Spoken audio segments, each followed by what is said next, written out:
शिक्षकता आ लिखिबा ये दुईटी जाक कथा को आपण केमती बैलेंस कले हूँ मोर पेशा लिखा हूँ मोर निशा। विज्ञान को कविता माध्यम रे समाज को किछि मूल्यवान मेसेज दबा को चाहिए विज्ञान को कवितार रूप दे मोर प्राय दुईटी पुस्तक बाहरी गोटे विज्ञान गीतिका क्षुद्र पुस्तक आज्ञा पदार्थ विज्ञान का समस्त विषय कविता आकार रे एवं सहज बोधगम्य हला भली कविता आकार रे प्रकाशित होइतिला। सर आपण पिला मानन को अधिक बाडांती ना केमती आपण पिला मानन को पढेला समय रे जो साधारणतः थाए शिक्षक माने बाडांती शासन करिया पई ए सब कथा को आपण केमती ग्रहण करन बाडेबा और शासन करिवा होती गोटे माने गोटे मुद्रार दुईटी पार्श्व। न्यूज रूम रे जणे गुरु अछंती खाली गुरु नहंती राज्य स्तरीय पुरस्कार प्राप्त जणे गुरु एवं से जणे कवि भाबरे मध्य राज्य स्तरीय पुरस्कार प्राप्त एवं राज्यपाल ठारू पुरस्कार ग्रहण करिसंती। तो से भली जणे गुरु अछंती मु सीधा सळक आपनको तांको सहित परिचय करिबी। से होचंती प्रसन्न कुमार नायक। सर आपनको स्वागत करूची न्यूज रूम को। सर आपण राज्य स्तरीय पुरस्कार पाइचंती जणे भलो शिक्षक भाबरे मध्य आपनकर बेस प्रतिष्ठा रहिची। ये शिक्षकता आ लिखिबा ये दुईटी जाक कथा को आपण केमती बैलेंस कले शिक्षा हूँ मोर पेशा लिखा हूँ मोर निशा। मु शिक्षादान आज को 32-33 वर्ष है शिक्षादान करुच्ची। शिक्षादान करने पूर्व शिक्षकता करने पूर्व मोर कविता प्रति आग्रह थिला एवं विभिन्न खबर कागज मोर अनेक गुड़िए लेखा प्रकाशित होता तेणु से स्थिर कली। सर छोट समय लिखुले ना दशम श्रेणी पढ़ला समय कविता लेखा आरंभ करी लिखी मोर अनेक गुड़िए कविता बाहर धीरे धीरे मोर कविता प्रति आग्रह सृष्टि है।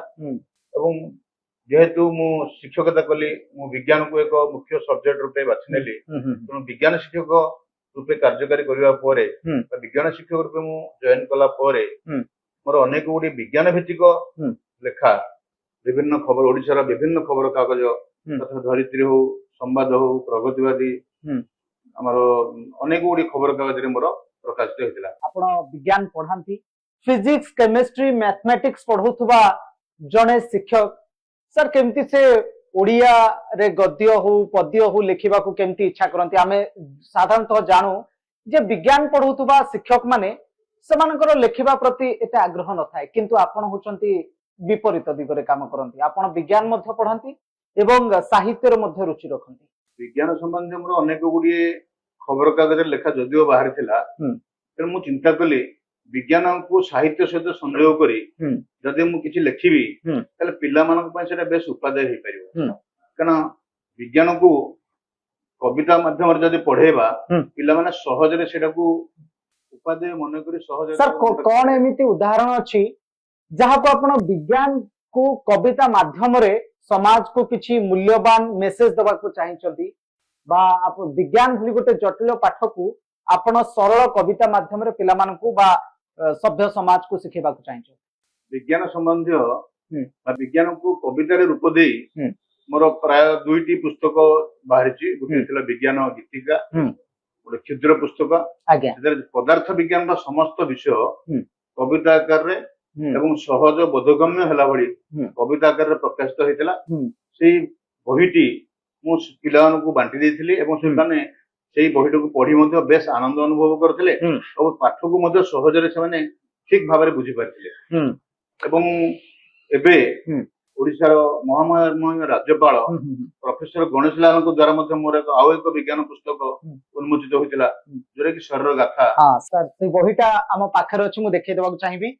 ये होचे सारंकर शरीर गाथा बही जो विषय रे सार वर्तमान कहबे। सर कोन शरीर गाथा पुस्तकटी को मु चिंता कली आम शरीर जतक सब विज्ञान अछि विज्ञान संबंधी विषय अछि ताकू जदि मु नवाक्षरी छंद रे प्रकाश करिवि तले हुए तो नवाक्षरी छंद रे पिला माने सहज रे मन रखि परिबे काहेकि ना गां घर रे समस्त जानिछन नवाक्षरी छंद रे भागवत प्रकाशित होईछि भागवत रचना होईछि पिला माने सहज रे भागवत को मन रखि परछन लोक माने मध्ये सहज रे भागवत को मन रखि परछन तो नवाक्षरी छंद रे पिला माने सहज हबो भाबी मु विज्ञान का समस्त कष्टसाध्य ବିଷୟ ଗୁଡିକୁ କଷ୍ଟସାଧ୍ୟ ଶବ୍ଦ ଗୁଡିକୁ ଶବ୍ଦ ସଂଯୋଜନ କରି ମୁଁ ବିଜ୍ଞାନ ଆକାରରେ ପ୍ରକାଶ କରିଛି ବା କବିତା ଆକାରରେ ପ୍ରକାଶ କରିଛି। ଏଇ ବହିଟିକୁ ପ୍ରକାଶିତ କରିବା ପାଇଁ ବା ଲେଖିବା ପାଇଁ ମତେ ପ୍ରାୟ ଦୀର୍ଘ 8 ମାସ ସମୟ ଲାଗିଥିଲା। 8 ମାସ 8 ମାସ ସମୟ ପରେ ମୁଁ ଯେତେବେଳେ ମୋର ଏଇ କବିତାରେ ପ୍ରକାଶିତ କଲି ମାନ୍ୟବର ବା ମହାମହିମ ରାଜ୍ୟପାଳ ପ୍ରଫେସର ଗଣେଶ ଲାଲଙ୍କ ଦ୍ୱାରା ପ୍ରକାଶିତ ହେବା ପରେ ମୁଁ ବହିଟିକୁ ପ୍ରାୟ ସବୁ ପିଲାଙ୍କୁ ବାଣ୍ଟିଛି। ଆଉ ସବୁ ପିଲାମାନେ ଏଇ ବହିଟାକୁ ପଢି ବହୁତ ଖୁସି ଅନୁଭବ କରିଥିଲେ। କେବଳ ପିଲାମାନଙ୍କୁ ତ ବାଣ୍ଟିନି, ଏ ବହିଟାକୁ ମୁଁ ଓଡିଶାର ଏବଂ ଆମ ଗଞ୍ଜାମ ଜିଲ୍ଲାର ପ୍ରାୟ ବହୁତ ଶିକ୍ଷାବିତଙ୍କୁ ମଧ୍ୟ ଏ ବହିଟାକୁ ଉପହାର ସ୍ୱରୂପ ଦେଇଛି। ଯୋଉ ବହିଟାକୁ ପଢି ସେମାନେ ସମସ୍ତେ ତାଙ୍କର ମାନେ ମୋହନୀୟତା ପ୍ରକାଶ କରିଛନ୍ତି ଏବଂ ସାଧୁବାଦ ବି ମତେ ଜଣାଇଛନ୍ତି। ଯଦି ବିଜ୍ଞାନର ସମସ୍ତ ବିଷୟକୁ ପିଲାମାନେ ତ ଗଳ୍ପରେ ମନେ ରଖୁଛନ୍ତି, କିନ୍ତୁ ଯଦି ନବାକ୍ଷରୀ ଛନ୍ଦରେ ମୁଁ ଏଟାକୁ ପ୍ରକାଶ କରିବି ତାଙ୍କୁ ସହଜ ବୋଧଗମ୍ୟ ହେଇପାରିବ, ସହଜରେ ବୁଝିପାରିବେ। ମୁଁ ମଧ୍ୟ ଶ୍ରେଣୀ ଗୃହରେ ଶିକ୍ଷାଦାନ କରିବା ସମୟରେ ବେଳେ ବେଳେ କୌଣସି କଠିନ ଶବ୍ଦ ଯେମିତି ଆପଣ କହିଲେ ବୃକ୍କ କଥା ହଉ, ହୃତ୍ପିଣ୍ଡ କଥା ହଉ, ମସ୍ତିଷ୍କ କଥା ହଉ, ସମସ୍ତ ବିଷୟକୁ ବେଳେ ବେଳେ ମୁଁ କ୍ଲାସ ଶ୍ରେଣୀ ଗୃହରେ ମଧ୍ୟ ପିଲାମାନଙ୍କୁ ମୁଁ ଅଧ୍ୟୟନ କଲା ପାଠ ପଢି ସାରିବା ପରେ କବିତା ମାଧ୍ୟମରେ ମଧ୍ୟ ତାଙ୍କୁ କେତେକ ବିଷୟ ତାଙ୍କୁ ମଧ୍ୟ ପଢାଏ। ସାର୍ ଆପଣ ପିଲାମାନଙ୍କୁ ଅଧିକ ବାଡାନ୍ତି ନା କେମିତି ଆପଣ ପିଲାମାନଙ୍କୁ ପଢେଇଲା ସମୟରେ ଯୋଉ ସାଧାରଣତଃ ଥାଏ ଶିକ୍ଷକ ମାନେ ବାଡାନ୍ତି ଶାସନ କରିବା ପାଇଁ, ଏ ସବୁ କଥାକୁ ଆପଣ କେମିତି ଗ୍ରହଣ କରନ୍ତି? ବାଡେଇବା ଆଉ ଶାସନ କରିବା ହଉଛି ଗୋଟେ ମୁଦ୍ରାର ଦୁଇଟି ପାର୍ଶ୍ୱ। ପିଲାଙ୍କୁ ବାଡେଇବା ଅର୍ଥ ନୁହେଁ ଯେ ତାଙ୍କୁ ଶାରୀରିକ ଦଣ୍ଡ ଦେବା। ପିଲାଙ୍କୁ ଆକଟ କରିବା ପାଇଁ, ପାଠ ପଢା ସମୟରେ ପିଲାଙ୍କୁ ଆକଟ କରିବା ପାଇଁ ତାଙ୍କୁ ଆମେ କିଛି ମାନେ ଦଣ୍ଡ ସ୍ୱରୂପ କିଛି ଆକଟ କରିଥାଉ ସେମାନଙ୍କୁ। କିନ୍ତୁ ପିଲାଙ୍କୁ ଶାରୀରିକ ଦଣ୍ଡ ଦବାଟା ମାନେ ଆଇନ ଅନୁସାରେ ଆଇନ ବିରୋଧୀ କାମ। ପିଲାଙ୍କୁ କେବେ ହେଲେ ଆମେ ପିଲାଙ୍କୁ ବାଡାଉ ନଥାଉ ଯେ ତମେ କେବଳ ଯଦି ଗୋଟେ ପିଲାଟେ ପାଠ ପଢି ନଥିବ କିମ୍ବା କୌଣସି ଟ୍ୟାକ୍ସ କରୁନଥିବ କିମ୍ବା ଅଝଟ ହେଲା, ଅବୁଝା ହେଲା, କୌଣସି ମନ୍ଦ କାର୍ଯ୍ୟ କଲା କି ଅବାଟକୁ ଗଲା, ତାକୁ ଆମେ କେବଳ ଆକଟ କରିଥାଉ।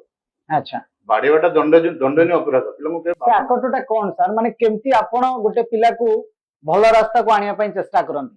ତାଙ୍କୁ ବହୁତ ବୁଝାଉ, ପିଲାଙ୍କୁ ତାକୁ ଡାକିକି ଭଲ କ୍ଲାସ ଶ୍ରେଣୀ ଗୃହରେ ବୁଝାଉ, ବିଭିନ୍ନ ଉଦାହରଣ ମାଧ୍ୟମରେ ବୁଝାଉ ଯେ ପିଲେ ତମେ ଏମିତି ହୁଅନି, ଏମିତି ହେଲେ ତମ ଭବିଷ୍ୟତ ନଷ୍ଟ ହେଇଯିବ। ତମେ ଯଦି ଏଇଭଳି କେତେ ଅନେକ ଗୁଡେ ଏକ୍ସାମ୍ପଲ ଦେଇକି ତାଙ୍କୁ ବୁଝାଉ ଯେ ସେମାନେ ଯେମିତି ଉଚିତ ମାର୍ଗକୁ ଆସିପାରିବେ ଆଉ ଭଲ ମଣିଷ ହେବା ପାଇଁ ତାଙ୍କୁ ବହୁତ ଗୁଡେ ଏକ୍ସାମ୍ପଲ ଦେଇକି ଆମେ ପିଲାଙ୍କୁ ବୁଝାଉ, ଯେମିତି ପିଲାମାନେ ସହଜରେ ତାଙ୍କେ ମୋଟିଭେସନ ହେଇପାରିବେ ଭଲ ମଣିଷ ହେବା ପାଇଁ। ସାର୍ ଆପଣଙ୍କ ସମୟରେ ତ ଆପଣ ଯେତେବେଳେ ପାଠ ପଢୁଥିବେ ସେତେବେଳେ ଆପଣ ମାଡ ବି ଖାଇଥିବେ ନିହାତି ଭାବରେ। ଶୁଣନ୍ତୁ, ଆମେ ପାଠ ପଢୁଥିଲୁ ସେଇ ସମୟର ଆଉ ବର୍ତ୍ତମାନ ସମୟ ବହୁତ କଷ୍ଟ ଥିଲା, ବହୁତ ଡିଫରେନ୍ସ। ତେଣୁ ଆମେ ପାଠ ପଢିଲା ସମୟରେ ବହୁତ ମାଡ ଖାଇଥିଲୁ। ଆଜ୍ଞା, ବର୍ତ୍ତମାନ ମଧ୍ୟ ପିଲା ଖୋଜୁଛନ୍ତି ଯେ ସାର୍ ଆମକୁ ବାଡାନ୍ତୁ। କିନ୍ତୁ ବାଡାନ୍ତୁ ଅର୍ଥ ନୁହେଁ ଯେ ପିଲାଙ୍କୁ ଶାରୀରିକ ଦଣ୍ଡ ଦେବା। ପିଲାକୁ ଯଦି ଆମେ ମାଡର ଭୟଟା ଦେଖେଇବା, ହୁଏତ ପିଲାମାନେ ଯୋଉ ଅବାଟକୁ ଯାଉଛନ୍ତି ଆଉ ଅବାଟକୁ ଯିବେନି, ଠିକ ବାଟକୁ ଆସିପାରିବେ, ମନ ଧ୍ୟାନ ଦେଇ ପାଠ ପଢି ପାରିବେ ଏବଂ ସେମାନେ ଠିକ ସମୟରେ ଟ୍ୟାକ୍ସ ବି କରିପାରିବେ ଏବଂ ସେମାନେ ପାଠ ପ୍ରତି ମନୋନିବେଶ ହେବେ।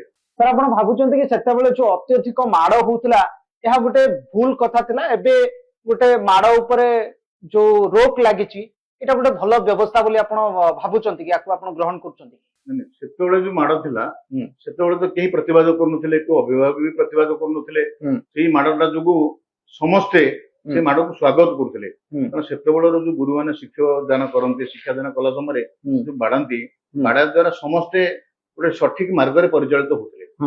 ବର୍ତ୍ତମାନ ଯେହେତୁ କେତେକ କ୍ଷେତ୍ରରେ ମାଡଟା ଗୋଟେ ବିପଥଗାମୀ ହେଇଯାଇଛି, ତେଣୁକରି ସରକାରଙ୍କ ତରଫରୁ ମାଡ ପାଇଁ ଯଦିଓ ମନା କରାଯାଇଛି, କିନ୍ତୁ ଏହା ଦ୍ଵାରା ପିଲାମାନେ ଅଧିକ ମଧ୍ୟ ବିପଦଗାମୀ ହେଇପାରୁଛନ୍ତି। ଯଦି ବର୍ତ୍ତମାନ ମାଡ ଫେରନ୍ତା ଅର୍ଥ ଶାରୀରିକ ଦଣ୍ଡ ନୁହେଁ, ତାଙ୍କୁ ତାଗିଦ କରିବା ପାଇଁ ତାଗିଦ ମାଧ୍ୟମରେ ତାଙ୍କୁ ମାଡ ଦିଆଯାଆନ୍ତା। ମାଡ ଦିଆଯିବା ଅର୍ଥ ଶାରୀରିକ ଦଣ୍ଡ ନୁହେଁ, କେବଳ ତମକୁ ତାଗିଦ, ତମକୁ ବାଡେଇବି, ଏଇ ଟ୍ୟାକ୍ସ ନ କଲେ ତମେ ମାଡ ଖାଇବ। କିନ୍ତୁ ସାର୍ ଆମେ ତ ମାଡ ବନ୍ଦ ଥାଇକି ବି ଅନେକ ଗୁଡିଏ କଥା ଦେଖିବାକୁ ମିଳୁଛି, ଖବର କାଗଜରେ ଆସୁଛି ଯେ ଟିଚର ମାନେ କିଭଳି ଭାବରେ ପିଲାମାନଙ୍କ ଉପରେ ବିଭିନ୍ନ ପ୍ରକାର ଅକଥନୀୟ ଅତ୍ୟାଚାର କରୁଛନ୍ତି, କିଏ କୋଉଠି ଅଧିକ ମାଡ ଦେବା ଦ୍ୱାରା ପିଲା ବେହୋସ ହେଇଯାଉଛି, ଏଭଳି ସ୍ଥିତି ମଧ୍ୟ ଦେଖିବାକୁ ମିଳୁଛି। କିନ୍ତୁ ଯଦି ମାଡଟି ଲାଗୁ କରି ଦିଆଯାଆନ୍ତା ତାହେଲେ ଆପଣଙ୍କ ଭଳି ତ ସବୁ ଶିକ୍ଷକ ନୁହନ୍ତି, ଇଏ ଗୋଟେ ନିୟନ୍ତ୍ରଣ କରିବା କୋଉଠି ନା କୋଉଠି ଗୋଟେ ବଡ କାଠିକର ପାଠ ହେଇଯିବ କି? ପିଲାଙ୍କୁ ଶିକ୍ଷାଦାନ ସମୟରେ ମାଡ଼ ମାରିବାଟା ହଉଛି ଦଣ୍ଡନୀୟ ଅପରାଧ। ବାଡେଇବା କଥା ଜମା ନୁହେଁ। ମୁଁ ତ ବାରମ୍ବାର ଆପଣଙ୍କୁ କହୁଛି ଯେ କେବଳ ପାଠ ପଢେଇବା ପାଇଁ ବା ପିଲାଙ୍କୁ ଆକଟ କରିବା ପାଇଁ, ପିଲା ଭୁଲ ବାଟକୁ ନ ଯିବା ପାଇଁ ତାଙ୍କୁ ଗୋଟେ ମାଡର ଭୟ ଦେଖିବା ଦରକାର। ପିଲାଙ୍କୁ ଶାରୀରିକ ଦଣ୍ଡ ଦେଇ ତାଙ୍କୁ ବେହୋସ କରିବା ହଉ କିମ୍ବା ଭୁଲ ମାନେ ତାଙ୍କୁ ହଇରାଣ କରିବା ହଉ, ଏଇଟା କରିବା ଅନୁଚିତ। କେବଳ ତାଙ୍କୁ ଆକଟ କରିବା ପାଇଁ ତାଙ୍କୁ ଗୋଟେ ମାଡର ଭୟ ଦେଖିବା ଦରକାର। ନିହାତି ଭାବେ ସାର୍, ପୁଣି ଆମେ ଫେରିବା ଆପଣଙ୍କର କବି ଜୀବନ ବିଷୟରେ କଥା ହବା। ସାର୍, ଶିକ୍ଷକତା ଜୀବନ ଭିତରେ ଆପଣ ଏତେ ଗୁଡାଏ ବହି ଲେଖିବାକୁ କୋଉଠୁ ସମୟ ପାଆନ୍ତି? ଆପଣ ତ ଯାଆନ୍ତି 10ଟା ବେଳକୁ ଯାଉଥିବେ ସ୍କୁଲକୁ, ପୁଣି ଫେରୁଥିବେ କାମ ସାରିକି, ଫେରିଲା ବେଳକୁ 4ଟା 5ଟା ହଉଥିବ, ତାପରେ ପୁଣି ଘର କଥା ଅଛି, ତା ଭିତରେ ଇଏ ଲେଖିବାର ମାନସିକତା କେମିତି ଆସେ? ଗ୍ରାଜୁଏସନ ପଢିଲା ସମୟରେ ମୋର ସବୁବେଳେ ଗ୍ରାଜୁଏସନ ସାର୍ କୋଉଠି ଥିଲା? ଗ୍ରାଜୁଏସନ ମୁଁ ଖଲିକୋଟ RCM ସାଇନ୍ସ କଲେଜରେ ପଢୁଥିଲି। ଠିକ। ସେଇ ସମୟରେ ମୋର ଗୋଟେ ଅଭ୍ୟାସ, ମୁଁ ସବୁବେଳେ 4ଟି ରାତିରୁ ଉଠିବି। ମୁଁ ଯେତେବେଳେ ଶୋଇଥିବି ମୋ ପାଖରେ କାଗଜ ପେନ୍, ମୋ ପକେଟରେ ସବୁବେଳେ ଥିବ କାଗଜ ପେନ୍, ମୋ ଡାଏରୀରେ ସବୁବେଳେ ଥିବ କାଗଜ ପେନ୍, ମୋ ବ୍ୟାଗରେ ସବୁବେଳେ କାଗଜ ପେନ୍ ଥିବ, ଏବଂ ମୁଁ ଯେତେବେଳେ ଶୋଏ ମୋ ମୁଣ୍ଡ ପାଖରେ ସବୁବେଳେ କାଗଜ ପେନ୍ ଥିବ। ମୁଁ ସବୁବେଳେ ମୋର 4ଟି ରାତିରୁ ଉଠିବାଟା ଅଭ୍ୟାସ। ତେଣୁ 4ଟି ରାତିରୁ ଉଠିଲା ପରେ ମୁଁ ମୋ ନିତ୍ୟକର୍ମ ସାରି ମୁଁ ଅନ୍ତତଃ ଲେଖାରେ ମୋର ମନୋନିବେଶ କରେ।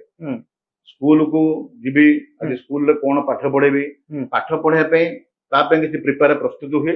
ପ୍ରସ୍ତୁତ ହେବା ସମୟ ସହିତ ମୁଁ 4ଟି ରାତିରୁ ଉଠି ମୁଁ କେବଳ ଲେଖା ଲେଖିରେ ମନୋନିବେଶ କରେ, ଯୋଉଟା କି ସେଟା କବିତା ଆକାରରେ ହଉ କିମ୍ବା ଗଳ୍ପ ଆକାରରେ ହଉ କିମ୍ବା ବ୍ୟଙ୍ଗ କବିତା ଆକାରରେ ହଉ କିମ୍ବା ବିଜ୍ଞାନର ବିଭିନ୍ନ ବିଷୟ ଭିତ୍ତିକ ପ୍ରସଙ୍ଗ ଭିତ୍ତିକ ଲେଖା ହଉ। ସାର୍, କେବେ ଇଚ୍ଛା ହେଇନି ଯେ ଯେମିତି ଆପଣ ଯୋଉ ଜାଗାରୁ ଆସନ୍ତି, ମୋର ବି ଘର ବାଣପୁର, ଆପଣ ବି ବାଲୁଗାଁ ନିମିକେତା, ବାଣପୁର ବାଲୁଗାଁ ମଧ୍ୟବର୍ତ୍ତୀ ସ୍ଥାନ ଆପଣଙ୍କର, ତ ସେଠି ଗୋଦାବରୀଶ ମହାପାତ୍ର ଥିଲେ, କେମିତି ସେ ବ୍ୟଙ୍ଗ କବିତା ଲେଖୁଥିଲେ ଏବଂ ସରକାରଙ୍କୁ ମଧ୍ୟ କାଠଗଡାକୁ ଟାଣୁଥିଲେ। ସେମିତି କେବେ ଇଚ୍ଛା ହେଇନି ମୁଁ ବି ସରକାରଙ୍କର କୌଣସି ପ୍ରସଙ୍ଗକୁ ନେଇକି ମୁଁ ବି ଲେଖିବି ଆଉ ତାକୁ ବିରୋଧାଭାସ ବ୍ୟଙ୍ଗ କରିକି ଲେଖିବି, ଏମିତି କେବେ ଇଚ୍ଛା ହେଇନି? ନା, ସେଇଭଳିଆ ମନୋଭାବ ମୋ ମନରେ କେବେ ଆସିନି। ଆଜ୍ଞା। ମୁଁ ସରକାରଙ୍କ ବିରୋଧରେ କୌଣସି କବିତା ଲେଖିବା ଏଇଭଳିଆ ମନୋଭାବ ଲେଖିନି। ମୁଁ କେବଳ ବ୍ୟଙ୍ଗ କବିତା ସମାଜକୁ ଉଚିତ ମାର୍ଗକୁ ଆଣିଲା ଭଳି କେତେକ ବ୍ୟଙ୍ଗ କବିତା ଲେଖେ। ଆଜ୍ଞା। କିନ୍ତୁ ସରକାରଙ୍କ ବିରୋଧୀ କେବେ ବ୍ୟଙ୍ଗ କବିତା ମୁଁ କେବେ ଲେଖି ନାହିଁ, କି ସେଇଭଳିଆ ମାନସିକତା ମଧ୍ୟ ମୋର ନାହିଁ। ଆଚ୍ଛା ଆଚ୍ଛା। ସାର୍, କେବେ ଆପଣଙ୍କ ଅଞ୍ଚଳରେ ଯୋଉ କବି ମାନେ ଅଛନ୍ତି, ଗୋଦାବରୀଶ ମହାପାତ୍ର କୁହନ୍ତୁ, ଗୋଦାବରୀଶ ମିଶ୍ର କୁହନ୍ତୁ, ଏମାନଙ୍କର ଲେଖା ଆପଣଙ୍କୁ କେତେ ଅନୁପ୍ରାଣିତ କରିଛି? ବହୁତ ଅନୁପ୍ରାଣିତ କରିଛି। ତାଙ୍କ ଭଳିଆ ଯୁଗ ଜନ୍ମ ଲେଖକ ଏବଂ କବି ପ୍ରକୃତରେ ବର୍ତ୍ତମାନ ଯୁଗରେ ମିଳିବାଟା ବହୁତ କଷ୍ଟ। ତେଣୁ ତାଙ୍କର କବିତା, ତାଙ୍କର ପ୍ରତ୍ୟେକ ପଦରେ, ପ୍ରତ୍ୟେକ ଶବ୍ଦ ସଂଯୋଜନରେ ଯଦି ଆମେ ପଢିବୁ, ସେ କବିତା ପୁରା ଲୋମ ଟାଙ୍କୁରି ହୋଇଯାଏ। ତେଣୁ ସେଇଭଳିଆ କବି ପ୍ରକୃତିରେ ଆଉ ମାନେ ଏଇ ପାର୍ଥିବ ଜଗତରେ ସୃଷ୍ଟି ହେବେ କି ନାହିଁ ସେଟା ସମାଜ ହିଁ କହିବ, ସମୟ ହିଁ କହିବ। ବିଜ୍ଞାନର ବହି କବିତା ମାଧ୍ୟମରେ ଲେଖିଛନ୍ତି, ଦିବସ କଥା କୁହନ୍ତୁ ଏବଂ ବିଜ୍ଞାନ ସଂକ୍ଷିପ୍ତ କଥା କୁହନ୍ତୁ, ଏ ସବୁ ବିଜ୍ଞାନ ଆଉ ମ୍ୟାଥମେଟିକ୍ସ, ସାଇନ୍ସ ଆଉ ମ୍ୟାଥମେଟିକ୍ସ ଭଳି ଜଟିଳ ବିଷୟ ଗୁଡିକୁ ଅତି ସରଳ ଭାବରେ ସେ କବିତା ମାଧ୍ୟମରେ ଲେଖିକି ବୁଝଉଛନ୍ତି, ଯାହା ଓଡ଼ିଶାରେ ବହୁତ ବିରଳ। ଆମ ସହିତ ଥିଲେ ପ୍ରସନ୍ନ ସାର୍। ଆଶା କରୁଛି ଏ ଭିଡିଓଟା ଆପଣମାନଙ୍କୁ ଭଲ ଲାଗିବ, ଆପଣମାନଙ୍କ ପାଇଁ ଅତ୍ୟନ୍ତ ଲାଭଦାୟକ ହେଇଥିବ। ରହୁଛି, ନମସ୍କାର।